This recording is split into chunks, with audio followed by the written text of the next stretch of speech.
안녕하세요. 저는 포항시 자원봉사 사무국장을 맡고 있는 이상수입니다. 반갑습니다. 제가 맡고 있는 주제가 연결로 이겨내는 재난재라는 주제를 가지고 시작해 보도록 하겠습니다. 최근에 포항이라고 얘기하면 재난재 실험실 같은 느낌이 좀 듭니다. 2013년도에 여러분들 잘 알고 계시지 않겠지만 포항 중심가내에 산불이 일어났었고요. 2017년도에 11월 15일 날 지진이라는 곳이 있었고, 작년도 9월 6일 날 흰남노에 대한 막대한 피해를 입은 그런 곳이 바로 포항입니다. 그래서 재난이라고 하면 저는 굉장히 두근거리기도 하고, 지금 현재도 보면 태풍이 온다고 하면 마음이 콩닥콩닥콩닥, 이거 어떻게 해야 되지? 어떻게 준비해야 되지? 이런 부분들이 많이 생기더라고요. 그래서 흰남노 그곳을 살펴보면요, 1차적으로 저는 항상 이중적인 마음이 생겨요. 정말 재난재해는 그냥 지나갔으면 좋겠다. 이번 태풍은 무사할 거야. 이런 감정과, 또 한편으로는 정말 이번 재난재해가 우리 지역을 강타했을 때 어떻게 대응해야 될 것이냐에 대한 논점을 가지고 굉장히 고민이 되는 그런 시점이 이제 양가 감정의 상태가 재난을 오기 시작하면 시작되더라고요. 그리고 우리가 실질적으로 포항 흰남노 그러면 잘 알고 계시겠지만 과연 그 정도가 어느 정도였냐면, 포항시가 29개 읍면동이 있는데 남구와 북구로 나누어져 있습니다. 그 중에서 남구 지역은 약 한 23만 명이 지금 거주하고 있는 공간인데 거의 초토화 되다시피 한 상황이었고요. 북구 지역의 8개 동이 같이 함께 침수가 되어서 지금 현재 그 그림이 나옵니다만은 이렇게 해병대의 보트 그리고 ABS 이런 것들이 출동되는 상황이었기도 하고, 원룸이 이렇게 무너져 내려서 피해를 입는 그런 상황. 그리고 포항에 이제 그 차량만 하더라도 약 한 8,500대가 침수가 되었고, 그리고 특히 지하 주차장이 침수가 되어서 8분의 사망자가 발생한 그런 이제, 그리고 그 외에도 2명이 더 추가로 사망하셔서 10분이 사망한 그런 그 현장이었습니다. 그 와중에 특별하게 대송면이란 그 제내리란 곳이 있었어요. 제내리는 옆 하천보다도 1.5m 정도가 낮은 지역에 있었습니다. 그래서 그 지역에는 약 한 1,300여 가구가 살았는데, 그 1,300여 가구 중에 약 한 90%가 침수되는 상황이 벌어졌어요. 그래서 거기에서 이재민들이 약 한 300여 명이 이재민 대피소를 활용을 했었고, 전체 포항시의 전체 그 이재민 대피소가 77개소나 운영되는 그런 상황이었습니다. 그래서 대송면에 있는 그 주민복지센터에는 약 한 105명이 이제 그 이재민 구호소로 활용돼서 운영됐었죠. 네. 이것은 그 재난재해란 것은 한편으로 보면 과거 지진이 일어났을 때의 사례를 보면 기회의 시장이 되기도 하죠. 왜냐하면 지진이 일어났을 때 그 누구도 통제할 수 없는 그런 상황들이 발생되었습니다. 심지어는 대피소 내에 필수 시설들을 어떤 것들을 설치해야 될까에 대한 궁금증, 논의, 이런 논의조차도 저희 자원봉사 센터를 중심으로 해서 해결했으면 좋겠다는 그런 행정적인 판단, 이런 부분과 더불어서 센터가 재난재해 중심 역할을 할 수 있는 그 계기가 될 상황을 초래했다고 관여 있었습니다. 그리고 재난재해 새로운 접근을 보면요, 우리 그 포항은 포스코란 큰 회사가 있습니다. 포스코에 관련된 연관 그 기업체 근무자들이 약 한 4만 5천 명 정도가 되는데, 철강공단이 약 한 105개소가 침수가 됐어요. 그 중에서도 포스코가 창사 49년 만에 침수가 되는 상황이 발생되었습니다. 그래서 약 한 4일간은 완전히 전기가 꺼져버린 상태죠. 그리고 그것을 복구하기 위해서 추석 연휴 기간에 하루에 일당을 125만 원 정도의 일당을 들여서 135일간의 복구 작업을 거쳤는데, 그 135일간 약 140만 명의 연인이 현장 활동을 한 그런 사례가 있습니다. 그래서 135일 만에 지난 1월 20일부터 정상 조업을 들어갔죠. 그리고 가장 새로운 일들이 뭐냐면 이재민들이 복구의 주체로 활동을 했다는 겁니다. 이분들이 이재민 대피소에서 집으로 출근을 하고 집에서 이재민 대피소로 퇴근하는 그런 그 시민 문화가 좀 형성됐다는 거죠. 이것은 과거에 우리 그 포항의 지진 사태 때 일어났던 그 사례들을 잘 선행 학습이 있었기 때문에 이런 사례들이 있었지 않나 생각이 듭니다. 이분들이 집으로 출근하고 대피소 퇴근함으로 인해 가지고 집으로 출근한다는 것은 어떤 의미냐면, 특히 이제 대송면민복지회관에 집단적으로 고생을 하셨던 분들이 집으로 출근함으로 인해 가지고 그 피해를 입은 장소에 복구의 진행률을 굉장히 신속하게 만들 수 있는, 그리고 물건이라든지 이런 것들을 폐기 처분할 수 있는 그 판단력을 현장에서 지휘를 해줬기 때문에 빠른 그 복구의 회복력을 만들어주는 데 큰 계기가 됐지 않나 생각이 들고요. 이재민 대피소 또한 자율 폐쇄를 했습니다. 지난 지진 때는 1435일간, 그러니까 3년 11개월 동안 1년에 약 한 2억 원의 예산을 들여서 운영된 그 이재민 대피소가 있었거든요.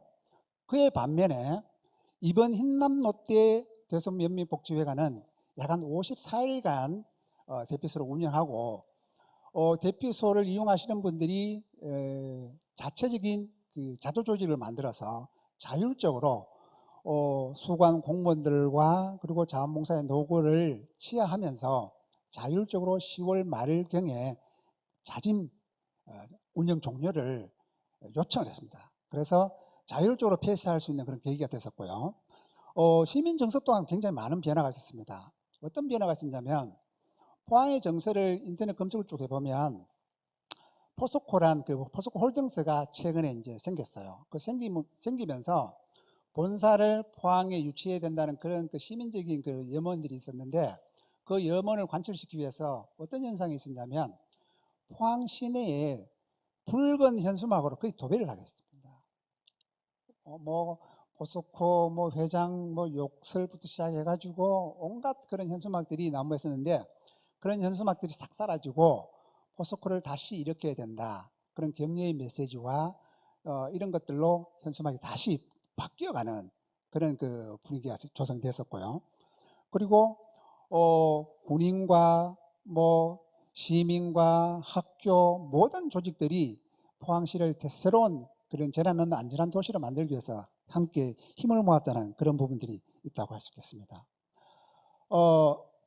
그래서 우리가 새로운 그 흰남로를 통해서 시도된 연결의 첫 번째 사례로 민간군 협치가 있습니다. 첫 번째, 가장 그 새롭게 시도한 부분인데요. 저희 자원봉사 센터에 근무하는 팀장을 시청 자원봉사 담당 부서에 1개월 동안 파견시킨 얘기입니다. 이것은 그전에는 시도해 보지 않았던 사례인데, 왜 파견을 했냐면, 실질적으로 팀장은 지대공과의 정보를 공유하고, 그리고 예산 지원 체계와 공공조직 참여를 확인하는 측면에서 용이 좀 하고, 그리고 자원봉사 단체 성향을 잘 파악하고 있으며 일감의 균형적인 접근을 할 수 있고 연결할 수 있는 그런 능력이 있는 사람이죠. 그리고 통지단과의 신속한 정보 소통을 통해서 의사결정을 할 수 있어서 자원봉사 담당 부서와 협력해 가지고 1개월 동안 팀장을 시청 담당 부서에다가 파견을 시켰습니다.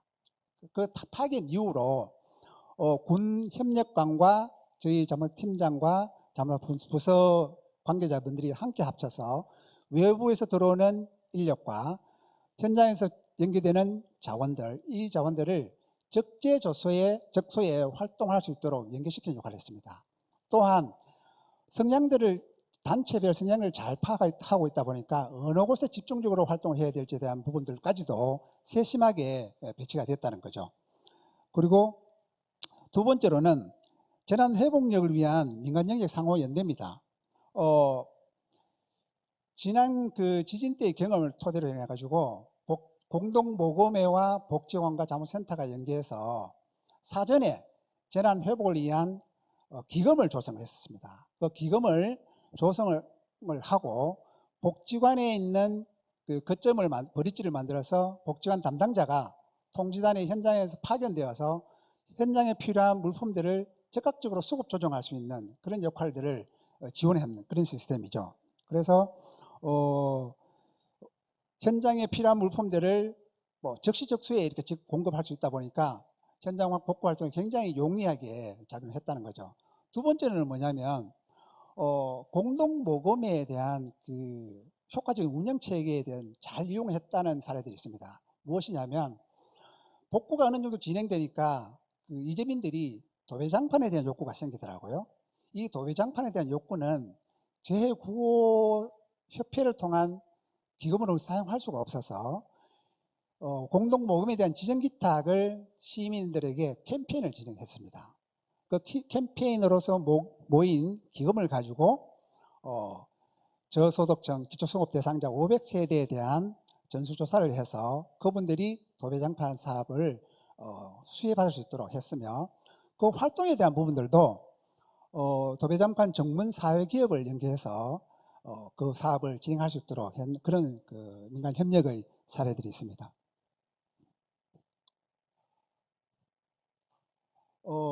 그리고 세 번째로는 그 재난을 연결하는 그 안전대장정이라는 프로젝트를 수행한 사례가 있습니다.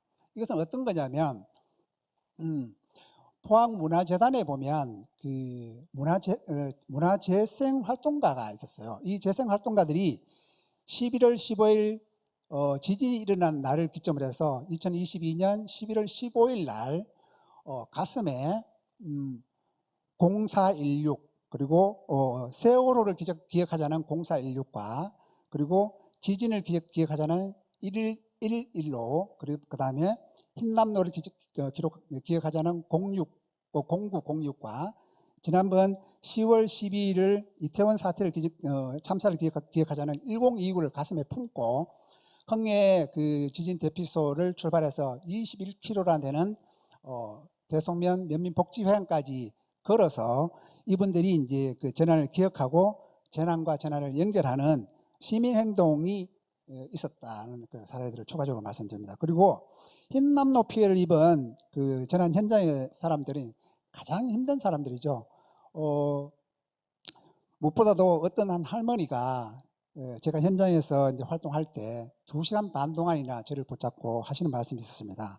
그분이 역사를 말씀하시면서 성장하고 본인이 가정을 꾸리고 그 집을 짓고 아이를 키우고 그리고 가족의 역사가 되고 기록된 여러 가지 자기의 삶을 2시간 반 동안이나 얘기하면서 잠시나마 잘 들어줘서 본인이 이 피해에 대한 회복을 좀 할 수 있다는 그런 그 말씀하시면서 제 어깨를 이렇게 툭툭 두드려 주신 사례가 있었어요. 그것을 봤을 때 우리 그 관리자들은 동료와 함께 재난 현장에서 상실과 절망들을 공감하고 그리고 수많은 자원을 연결하면서 또 다른 아픔을 막는 그 출발선상에 여러분들이 있지 않나 싶은 생각이 듭니다. 이것을 꼭 기억하셨으면 좋겠고요. 재난 현장에서는 우리 자원봉사 관리자들이 바로 영웅이라고 할 수 있겠습니다. 감사합니다. 네.